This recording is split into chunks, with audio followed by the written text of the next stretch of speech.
Praise the Lord. ঈশ্বৰক সৰ্বপ্ৰথমে ধন্যবাদ দিছোঁ। আজি আপোনালোকৰ মণ্ডলীলৈ আহিবলৈ পালোঁ আৰু সময়ৰ প্ৰতি লক্ষ্য ৰাখি মই খুব বেছি 2 মিনিট সময় আপোনালোকৰ আগত মোৰ টেষ্টিমনি দিব বিচাৰিছোঁ। কাৰণ ঈশ্বৰৰ আশীৰ্বাদবিলাক নকৈ নোৱাৰি। সেইটো কাৰণে মানে যদিও সময় কম তথাপিও উপস্থিত হৈছোহি আৰু হয়তো আজি ইচ্ছা আছিল ঈশ্বৰৰ আপোনালোকৰ আগলৈ আহিবলৈ আৰু সেইকাৰণে ঈশ্বৰে চলাই আনিলে।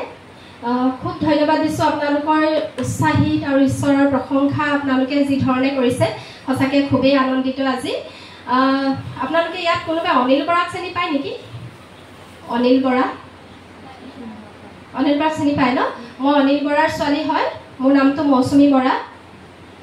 মই সৰুৰ পৰা খ্ৰীষ্টক পোৱা নহয়।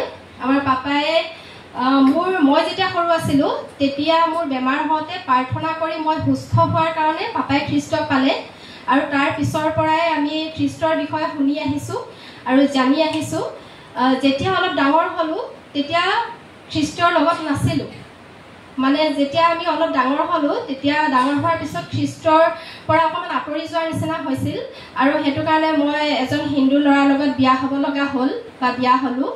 তাৰপিছতে তেওঁ খ্ৰীষ্টক পোৱা নাছিলে। তাৰপিছতে মই পাপা মোৰ লগত থকাৰ কাৰণে পাপাই সদায় ঈশ্বৰৰ কথা আমাক এনেকৈ শিকাইছিলে, এনেকৈ বুজাইছিলে, সদায় প্ৰভু যীশুৰ কথা আমাৰ আগত কৈছিলে আৰু সেইটো কাৰণে যীশুৱে কেতিয়াও আমাক এৰি নিদিলে।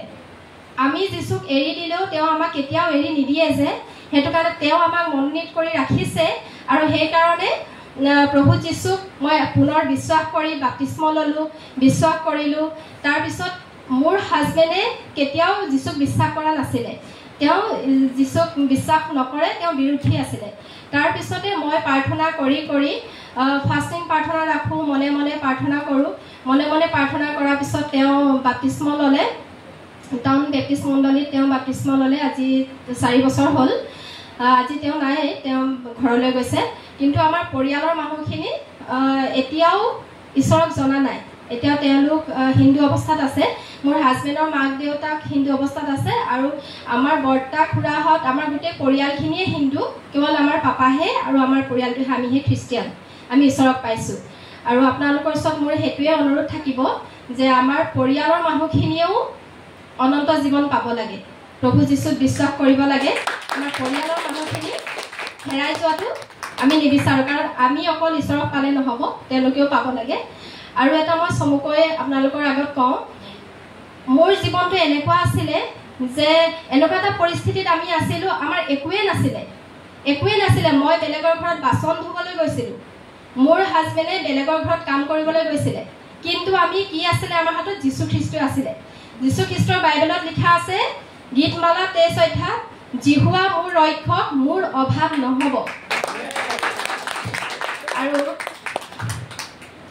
জিহুৱাই আমাৰ অভাৱবিলাক দূৰ কৰিলে আৰু এতিয়া জিহুৱাই আমাক এনেকুৱা অৱস্থাত ৰাখিছে, আমি এতিয়া আনক দিব পাৰোঁ। এতিয়া আমি আনক ইমান সহায় কৰিব পাৰোঁ যে যোৱা বছৰ নে তাৰ বছৰ আমি 14খনকৈ ব্লেংকেট আমি দুখীয়া মানুহক দিছোঁ, তাৰপিছত আঁঠুৱা দিছোঁ আৰু মাজে সময়ে বহুত আমি হেল্প কৰি থাকোঁ।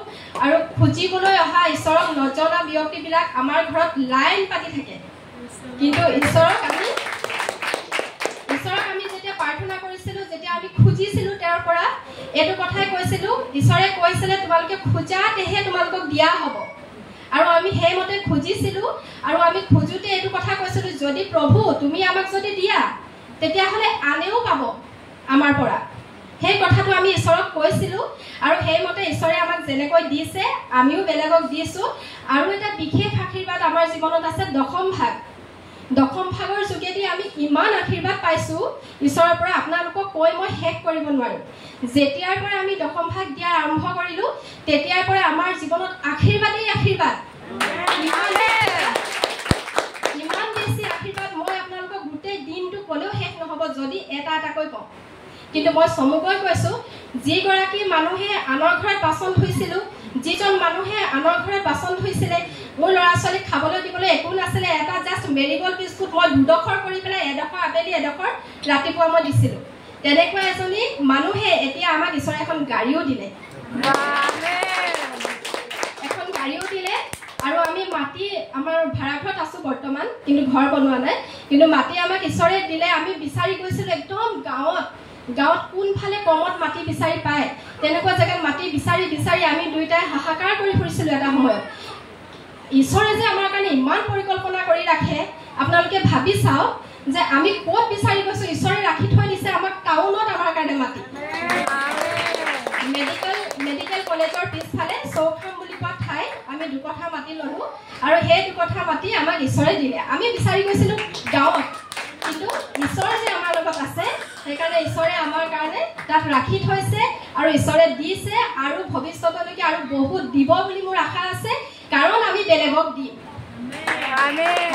আমাক দিব ঈশ্বৰে এইটো কাৰণে দিব কাৰণ আমাক এখন শুদ্ধ অন্তৰ দিছে ভাল অন্তৰ দিছে যিখন অন্তৰৰ কাৰণে মানে ঈশ্বৰক হাজাৰবাৰ ধন্যবাদ দিওঁ আনক দিবলৈ কুণ্ঠাবোধ নকৰোঁ কেতিয়াও মানে দুখত থকা ব্যক্তিক সদায় মোৰ স্বামী হওক মোৰ হাজবেণ্ড হওক মই হওক মোৰ সন্তান দুজনী হওক কোনোবা আলহী আহিলে চাহ নোখোৱাকৈ মোৰ ছোৱালীয়ে পঠিয়াব নিদিয়ে তেওঁলোককো যে ইমান ধুনীয়া এখন অন্তৰ দিছে সেইকাৰণে ঈশ্বৰক মই কোটি কোটি বাৰ ধন্যবাদ